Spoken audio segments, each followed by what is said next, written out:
la chance de goûter Cos 2014. Là, on va déguster Pagode 2015. Comment tu décrirais ce vin? 2015, c'est un millésime qui a donné des vins très ouverts, très tôt. Et c'est pour ça qu'il est déjà tout à fait intéressant et complexe. Naturellement, le Pagode a ça dans son ADN. C'est un vin ouvert, accessible, assez charmeur. Et justement, comment tu qualifierais ce vin? Quelle trame il a à tes yeux? Pagode de Cos, c'est un vin qui a un fruit assez précis, qui a de l'énergie et qui est accessible et séduisant. Comment tu pourrais définir au niveau des terroirs la différence entre ces deux vins? On peut dire qu'on a identifié, ça va faire 20 ans, des terroirs spécifiques dédiés au Pagode. Ce sont des terroirs plus frais, des sols plus riches en argile, qui portent un peu plus de raisin et qui fait que le raisin va mûrir un peu plus tard, en conditions plus fraîches, ce qui permet d'avoir des vins moins tanniques et plus fruités.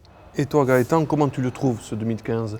Écoute, c'est délicieux vraiment. Puis c'est intéressant de faire le parallèle avec Cos 2014 qu'on a goûté précédemment. C'est vrai que là on a un vin qui s'offre avec un petit peu plus d'accessibilité, plus de douceur. On était sur un relief assez épicé précédemment. Là on revient vraiment sur une notion de fruits un petit peu doux, de cerises burla, de dattes. Tu préfères servir Pagode de Cos jeune ou avec quelques années de bouteille ? Toujours délicat, tout dépend de ce qu'on recherche dans le vin. Là on peut considérer qu'on est quand même sur un vin qui est relativement jeune, mais il y a quand même 8 ans de bouteille. Donc on sent qu'on a un vin qui s'est assagi. C'est vrai qu'on a tendance à dire qu'il faut l'ouvrir quand on l'aime. Si vous aimez les vins avec du caractère, de la robustesse, effectivement, gardez l'ADN des vins relativement jeunes. Et si vous voulez aller chercher des nuances un petit peu plus douces, plus fumées, des caractères et des parfums plus tertiaires, effectivement, être un peu patient, c'est idéal aussi. Ouais.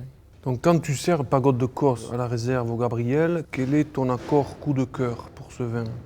On a un plat un petit peu signature dans le restaurant éponyme, la Pagode à la réserve, façonné autour de l'agneau. En fait, c'est un agneau qui est confit quelques heures, une recette un petit peu mauricienne, c'est l'agneau masala, où on retrouve le curry en point d'honneur, toujours pour faire cette nuance et ce rappel dans le caractère épicé. Quelques beaux légumes, rôtis, glacés.